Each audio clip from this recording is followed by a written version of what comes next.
나는 누구인가? 왜 사는가? 이것은 인간의 궁극적인 질문입니다. 이 질문에서 모든 종교와 철학이 출발하였습니다.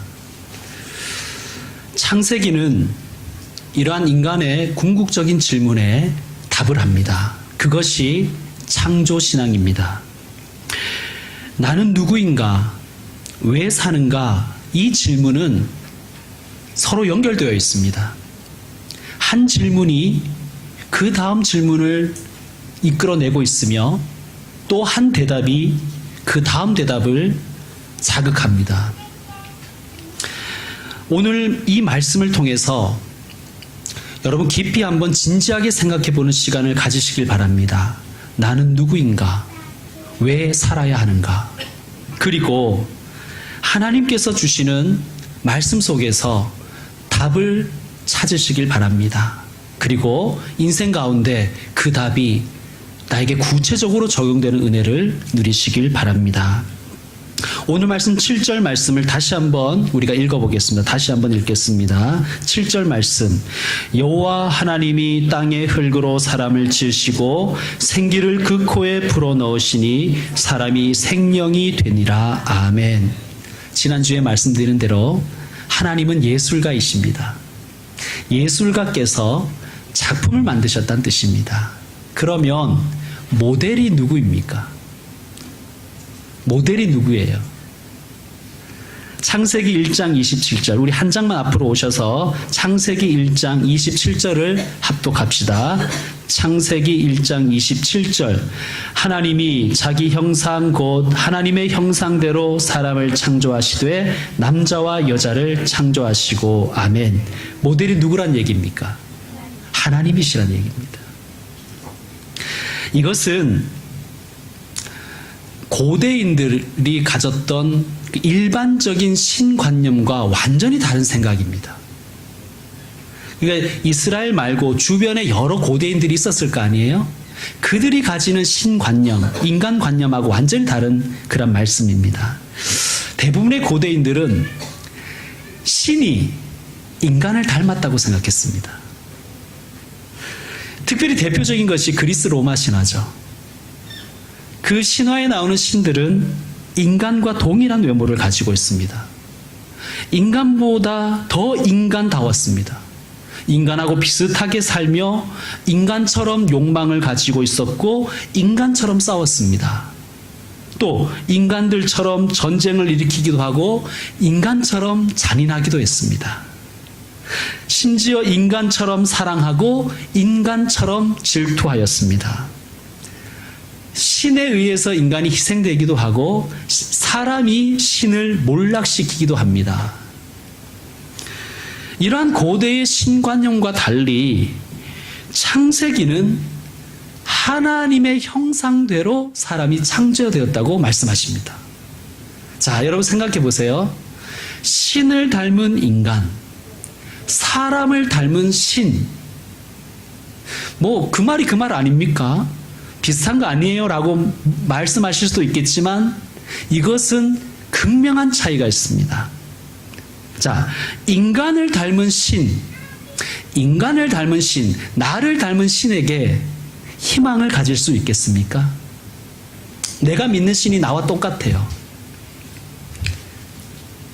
내가 믿는 신이 나처럼 똑같이 욕망 가지고 있고 나와 똑같이 부족함이 많고 나와 똑같이 그렇게 잔인하고 때로는 연약합니다. 그 신을 믿을 수가 있겠습니까? 그런 신은 그저 달래야 되는 거예요. 마치 우리를 달래야 되는 것처럼. 왜냐하면 성질 내면 문제가 골치 아파지잖아요. 그러니까 자꾸 달래는 거예요, 신을. 그리고 자꾸 달래가지고 기분이 좋아지면 복을 좀 내릴 수 있도록. 그러니까 고대 신관념은 다 거기에서 출발합니다. 신이 나와 비슷하니까.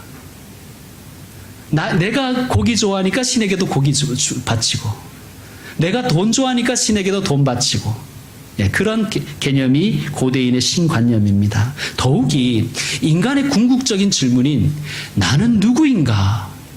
라는 이 대답에 나를 닮은 신이 어떻게 대답할 수 있겠습니까? 왜 살아야 하는가에 대한 질문에 나를 닮은 신이 어떻게 대답할 수가 있겠습니까? 나도 모르는데요. 그러나 하나님을 닮은 인간은 이 궁극적인 질문에 답을 줍니다. 나는 누구인가?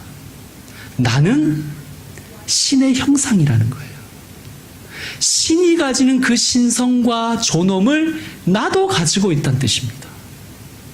그러니까 나에 대한 자세와 태도가 전혀 달라지겠죠. 내가 신성을 가지고 있다니까요. 신을 닮았다니까요. 이 인간, 내가 이렇게 부족하게 보이는데 나의 속에 신성과 존엄이 깃들어 있다는 거예요. 또 나 외에 다른 사람에게도 신의 형상이 있다는 거예요. 그러면 우리가 그를 함부로 대하겠습니까? 그에게도 신의 존엄함과 신성이 있는데 우리가 어떻게 그에게 폭력을 행사할 수 있겠습니까? 신에게 함부로 할 수 없듯이 하나님 형상을 닮은 나에게 우리는 축복할 수 있는 거예요. 어렵고 힘든 고통스러운 상황 속에서도 자신을 버티는 힘이 되는 거예요. 내가 하나님 형상 닮았으니까, 내 속에 하나님 형상이 있으니까, 나는 하나님의 신성과 존엄을 간직하고 있으니까. 그리고 내 아들에게, 내 딸에게, 아내에게, 남편에게, 부모님에게, 친구들에게 우리는 함부로 할 수 없는 거예요. 왜? 신을 닮았으니까. 그에게도 신성함이 있으니까 함부로 사기치거나 그 사람을 이용하거나 그 사람을 이용해서 나의 욕심을 채우는 갑질을 할 수가 없는 거예요. 신의 형상을 닮은 인간이기 때문입니다. 그러므로 기독교에는 윤리와 도덕이 있는 거예요. 여러분, 잡신을 섬기는 사람들에게 윤리와 도덕이 있습니까? 그렇지 않습니다. 내가 나를 잘 살게 하면 좋은 것이고 나를 힘들게 하면 그냥 나쁜 거예요. 그런 것밖에 없는 거예요. 그러나 기독교에는 고난 중에 희망을 이야기하고 가난 중에도 기쁨을 이야기하는 거예요. 왜? 하나님의 형상을 닮은 나이니까, 또 신의 형상을 간직하고 있는 그이니까. 사랑하는 성도 여러분, 나는 누구입니까? 나는 하나님의 형상대로 지음받은 신성한 존재입니다. 우리 한번 따라해 봅시다. 나는 하나님 닮은 신성한 존재다. 그 의식을 꼭 가지고 살아가시기 바랍니다. 또 한번 따라합시다. 그는, 여기 그는 왼수 같은 사람들도 포함되는 거예요. 그는 하나님 형상 닮은 존귀한 사람이다. 그렇게 대하십시오. 나를 그렇게 생각하시고 그를 그렇게 대하십시오. 우리 인생이 달라질 것입니다. 하나님이 흙으로 사람을 지으시고 그 코에 생기를 불어넣으셨다. 우리 지난 시간에 같이 생각했죠? 그래서 사람이 어떻게 됐다는 거예요? 생명이 되었다. 다른 성경을 찾아보니까 산 존재가 되었다라고 말씀하고 있습니다. 자, 여러분, 여기서 말하는 이 생기는요, 히브리어로 숨을 의미합니다. 숨, 호흡. 자, 이 말 무슨 뜻인가? 하나님의 숨을 우리에게 불어넣으니 우리가 살아있는 존재가 되었다는 거예요. 여러분, 한번 상상을 한번 해보세요. 코에다가 호흡을 불어넣는 장면을 한번 상상해 보세요. 어떤 장면이 떠오르십니까? 저는 처음에 인공호흡하는 장면이 떠오르더라고요. 여러분, 또 어떤 생각이 이렇게 스쳐 지나가시죠? 호흡을 그 코에 불어넣는 장면. 엄마가 아기 얼굴을 사랑스럽게 쳐다보며 코를 비비는 그러한 장면이 상상이 되었습니다. 또 어떤 모습이 상상이 되십니까? 사랑하는 연인이나 사랑하는 부부가 서로 마주보며 웃고 입 맞추고 얼굴을 부비는 그러한 장면이 떠오릅니다. 그 코에 하나님께서 사람을 만드시고 그 코에 생기를 불어넣으셨다는 것은 하나님이 우리를 사랑하신다는 뜻입니다. 그리고 우리도 하나님과 함께 사랑할 존재로 창조되었다는 것을 의미하는 것입니다. 여러분, 고대인들은요, 이스라엘 빼고 고대인들은 이렇게 생각했어요. 신이 인간을 왜 만들었는가? 신이 하기 싫은 일을 시키려고 신의 노예로 만들었다고 생각했어요. 그러니까 신을 위해 밥 짓고, 신을 위해 장작 패고, 그냥 인간은 그냥 신을 위한 하수인에 불과합니다. 그러나 지금 창세기는 뭐라고 이 혁명적인 말씀을 주시는데 뭐라고 말씀하시냐면 사랑하기 위해 창조했다는 거예요. 신이 인간을 사랑의 대상으로 창조했다는 것입니다. 전혀 다른 시각이죠. 여러분, 하나님은요, 여러분을 부려먹으려고 창조하신 게 아니에요.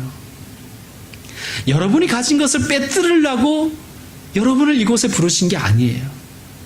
하나님은 하나님과 여러분이, 저와 여러분이 사랑의 관계가 되도록 우리를 부르시고 우리를 아들, 딸로 삼으신 거예요. 하나님과 마주보며 하나님의 숨결을 들이마셔야 우리가 살 수 있는 거예요. 하나님과 사랑하는 관계 속에 있어야 우리가 비로소 생명이 되는 거예요.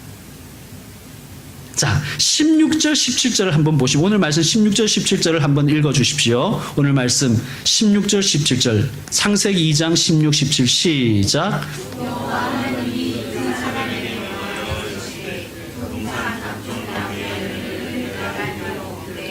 선악을 알게 하는 나무의 열매는 먹지 말라. 내가 먹는 날에는 반드시 죽으리라 하시니라. 아멘. 자, 선악을 알게 하는 나무의 열매를 줄여서 선악과라고 합니다. 선악과에 대해서는 다음에 다루도록 하겠습니다. 이렇게 말씀하셨어요. 너희가 선악과를 먹으면 어떻게 된다고 얘기하셨어요? 반드시 죽으리라. 죽었나요? 안 죽었죠. 뻥치신 걸까요, 하나님이? 예를 들면 엄마가 자녀 말 잘 듣도록 하려고, 너 말 안 들으면 기분 안 좋을 거야. 예를 들면 예. 그런 뜻이어서 이게 협박용이었을까요? 그냥 못 먹게 하려고 협박용이었을까요? 분명히 죽는다 그랬잖아요. 근데 안 죽었잖아요. 이게 무슨 의미일까요? 선악과를 먹으면 반드시 죽는다는 말씀은 더 이상 하나님의 생기를 들이마시지 못하는 존재가 된다는 뜻입니다. 자, 여러분, 이렇게 한번 생각해 보세요. 나무가 땅에서 뽑히면 바로 확 말라버리나요? 바로 고목이 되나요? 그렇지 않죠. 나무가 땅에서 뽑히면 잠시는 푸르름을 유지합니다. 그러나 우리는 그 나무가 살았다고 하지 않잖아요. 그 나무는 곧 죽은 존재입니다. 왜 그렇습니까? 생명을 공급해주는 땅과 분리되었기 때문입니다. 그러니까 짧게는 살 수 있겠죠. 그러나 이미 죽은 것과 다름이 없는 것입니다. 하나님과의 생명의 호흡이 끊어져 버린 인간은 육신적으로는 살아있을지 모르겠지만 영적으로는 죽은 존재가 되는 거예요. 자, 선악과라는 것은 하나님과 약속의 관계가 맺어졌다는 뜻이에요. 여러분, 약속이라는 건요, 인격 대 인격 사이에서만 이루어지는 거잖아요. 여러분께서 무생물에게 약속하진 않잖아요. 이번에 김치를 잘 익게 해주면, 냉장고야, 이번에 김치를 잘 익게 해주면 냉동고를 선물로 줄게. 이러진 않잖아요. 그렇지 않습니까? 기계에게 우리는 약속하지 않습니다. 약속을 한다는 것은 인격에게 하는 거예요. 자, 하나님께서 선악과를 만드시고 동산에 있는 모든 나무의 실과는 너희가 다 먹어도 되지만 딱 하나, 선악과는 먹지 말아라 라고 말씀하시고 약속을 하셨어요. 반드시 죽을 것이다. 먹으면 반드시 죽을 거야. 약속입니다. 그런데 사람들이 약속을 어겼습니다. 여러분도 부부끼리 혹은 연인끼리, 친구끼리, 가족끼리 약속이라는 걸 하잖아요. 약속을 했는데 그 사람이 약속을 어기면 어떻게 돼요? 어떻게 됩니까? 관계가 깨어져 버리는 것이죠. 관계가 나빠져요. 하나님과의 관계가 나빠지고 하나님과의 관계가 깨어지는 것이 죽음입니다. 나는 누구인가? 창세기는 우리에게 답을 주십니다. 나는 하나님과 사랑의 대상으로 창조된 사람이다. 존재다. 그리고 하나님의 호흡을 들이마실 때만 살 수 있고 하나님과의 관계가 깨어지면 죽을 수밖에 없는 존재다라는 것을 우리에게 말씀해 주시는 것입니다. 자, 그러면 두 번째 질문입니다. 나는 왜 살아야 되는가? 혹은 나는 어떻게 살아야 되는가? 자, 15절 말씀 우리 같이 함께 읽겠습니다. 15절 시작. 여호와 하나님이 그 사람을 이끌어 에덴 동산에 두어 그것을 경작하며 지키게 하시고 아멘. 자, 에덴 동산은 낙원이잖아요. 여러분이 생각하는 낙원은 어떤 곳이에요? 여러분이 생각하는 낙원은 어떤 곳입니까? 일단 미세먼지가 없어야 되잖아요. 그죠? 예, 일단 미세먼지가 없어야 돼요. 그 다음에 여러분이 생각하는 낙원은 어떤 낙원이에요? 날 위해서 누군가가 늘 밥을 대신해 놓는 곳이잖아요. 그죠? 제일 맛있는 밥은 남이 해준 밥 아닙니까? 늘 밥을 제공해 주는 거예요. 낙원이잖아요. 그죠? 또 어떤 곳이 낙원입니까? 숙제도 없고 공부도 안 해도 되는 곳, 학원도 안 가도 되고 학원 안 가는데 그냥 서울대 자동적으로 가는 게 낙원이잖아요. 탱자 노는데 다 잘 되는 거. 그게 우리가 생각하는 낙원이에요. 그런데 있잖아요. 오늘 성경 말씀은 참 이상한 말씀을 하세요.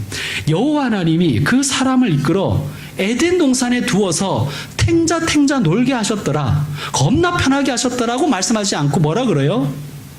그것을 경작하며 지키게 하시고. 우리는 왜 사는가? 낙원 되게 하기 위해 사는 거예요. 좀 이상하죠? 낙원은 그냥 가만히 있어도 낙원이 아닌가? 성경 말씀은 그렇게 얘기하지 않는 거예요. 낙원은, 에덴은 내가 경작하고 지켜가야 낙원이 될 수 있는 거예요. 우리가 땀 흘려야만 에덴은 에덴이 되는 거예요. 이게 창조신앙입니다. 우리는 왜 사는가? 이것을 어려운 말로 사명이라고 해요. 우리 모두에겐 다 사명이 있는데 나에게 주신 가정과 나에게 주신 교회와 내게 주신 일터를 낙원 되게 하는 것이 우리의 사명입니다. 여러분, 우리 모두에게는요, 하나님께서 주신 사명이 있어요. 삶의 이유가 있어요. 구체적으로는 다 다르겠지만 포괄적으로는 하나님께서 내게 맡겨주신 곳에서 낙원을 누리고 낙원 되게 하는 것이 우리의 사명입니다. 가만히 있어도 하나님이 알아서 해주는 곳은 낙원이 아니에요. 놀고 있는데 하나님이 청소도 해주시고 하나님이 대신 경작도 해주시고 하나님이 대신 보초도 서주시는 곳은 낙원이 아니에요. 하나님은 우리를 하나님의 동력자로 부르셨어요. 하나님의 일이 무엇이냐면요, 어려운 말인데 하나님의 피조 세계를 아름답게 보존하는 것이 하나님의 일이십니다. 그 일에 우리를 부르신 거예요. 자, 경작하는 것, 그리고 지키는 것. 여러분, 인간에게 살아갈 땅이 필요한 것처럼요, 땅에게도 인간의 손길이 필요합니다. 우리에게 자연이 필요한 것처럼 자연에게도 인간이 필요해요. 그래서 하나님은 에덴 동산을 만드시고 그것을 경작하게 하셨습니다. 경작하다를 국어사전에서 찾아보니까 갈아엎는다는 뜻이더라고요. 갈아엎는다. 왜 땅을 농부들이 갈아엎는지 아세요? 왜 갈아엎어요? 우리 권사님은 주말 농장에서 잘 아시지만 어떻게, 대부분 잘 모를 수도 있어요. 왜 땅을 갈아엎죠? 땅을 숨쉬게 하기 위한 거예요. 여러분, 그림이 그려지십니까? 하나님께서 우리 사람들의 생기를 불어넣었을 때, 하나님의 숨을 불어넣었을 때 우리가 살아날 수 있는 것처럼 우리 인간은 세상을 숨쉬게 하는 존재로 창조받았는데 어떻게 세상을 숨쉬게 하냐면 땅을 갈아엎는 거예요. 경작할 때 땅이 숨쉴 수 있는 거예요. 그러므로 우리의 사명이 뭐냐? 여러분, 이런 게 있잖아요. 그 사람만 있으면 숨이 콱 막혀. 그건 하나님의 사람의 자세가 아닌 거예요. 난 그 사람만 있으면 막 속이 답답해져. 이건 심각한 문제인 거예요. 하나님의 사람들은 어떤 말을 드러내야 되냐면, 나는 저 사람 때문에 숨을 쉴 수가 있어. 난 저 사람을 만나면 속이 후련해져. 그런 말을 들어야 하나님의 사람, 창조신앙 가진 사람이 되는 것입니다. 그렇다면 지키다라는 의미도 우리는 여기에 차원에서 이해할 수 있어요. 하나님께서 피조 세계를 우리에게 주시면서 하나님 대신해서 지키라고 주신 거예요. 환경 보존하는 것, 우리가 할 일입니다. 우리 교회는 죄송한 말씀이지만 좀 종이컵을 많이 사용하는 것 같아요. 어쩔 수 없이 뭐 쓰겠죠. 왜냐하면 컵을 씻어도 사실 세제가 나오니까 어쩔 수 없죠. 그러니까 종이컵을 안 사용할 수는 없는데 좀 줄입시다. 우리가 뒤편에 그 탁자를 놔두고 종이컵을 재사용하자고 이제 거기다가 편말을 붙여놨죠. 여러분, 물 마실 때마다 종이컵 바꾸지 마시고 웬만하면 물은 그날 하루 주일날을 한 개 가지고 다 써도 되잖아요. 그죠? 예.